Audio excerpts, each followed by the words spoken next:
ప్రభుత్వ ఉద్యోగులకి పెన్షన్ రద్దు, సుప్రీంకోర్టు సంచలన తీర్పు అనే ఒక బ్రేక్ న్యూస్ మనకి ఇప్పుడే రావడం జరిగింది ఫ్రెండ్స్.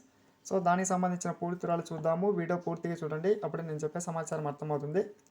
మన ఛానల్ని ఫస్ట్ టైం చూస్తుంటే ఖచ్చితంగా ప్రతి ఒక్కరు సబ్స్క్రైబ్ చేసుకుని, అలాగే మీకు వీడియో నచ్చితే తప్పకుండా లైక్ చేయండి. లైక్ చేయడం వల్ల ఇటువంటి ఇంపార్టెంట్ న్యూస్ మన ప్రభుత్వ ఉద్యోగులకి, పెన్షనర్స్కి అందరికీ చేరుకుంటుంది.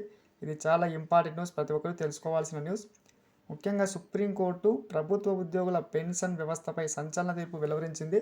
ఇక్కడ చూస్తూ ఉన్నాం గవర్నమెంట్ ఎంప్లాయీస్ పెన్షన్ అని చెప్పి. సో ముఖ్యంగా ప్రభుత్వ ఉద్యోగులు రాజీనామా చేస్తే పెన్షన్ వస్తుందా లేదా అనే సందేహం చాలామందిలో అయితే ఉంటుంది. సో ఈ అంశంపై మనకి సుప్రీంకోర్టు తాజా తీర్పుతో స్పష్టతనైతే ఇచ్చింది. ఇక్కడ చూస్తూ ఉన్నాం, ఉద్యోగానికి స్వచ్ఛందంగా రాజీనామా చేస్తే పెన్షన్ హక్కు ఉండదు, ముఖ్యంగా పెన్షన్ అనేటువంటిది రద్దు అవుతుందని చెప్పి మనకి తీర్పు అయితే ఇవ్వడమే జరిగింది ఫ్రెండ్స్.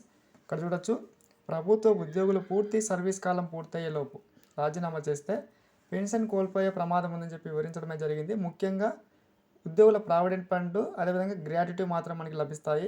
ఇక్కడ చూడొచ్చు, ముఖ్యంగా డీటీసీలో కండక్టర్గా చేరి దాదాపు 30 సంవత్సరాల పాటు మనకి సర్వీస్ అందించిన ఒక ఉద్యోగి సడన్గా మనకి రాజీనామా చేయడం వల్ల అతనికి ముఖ్యంగా ఈ యొక్క పెన్షన్ అనేటువంటిది రద్దు కావడమే జరిగింది. ముఖ్యంగా సుప్రీంకోర్టులో కేసు వేసినా కూడా మనకి సుప్రీంకోర్టు ఈ తీర్పు అయితే ఇవ్వడమే జరిగింది. ముఖ్యంగా ఇక్కడ చూస్తూ ఉన్నాం, పెన్షన్ అనేటువంటిది ఆ యొక్క ఉద్యోగికి రద్దు కావడమే జరిగింది. గమనించండి. Thanks for watching. Next video.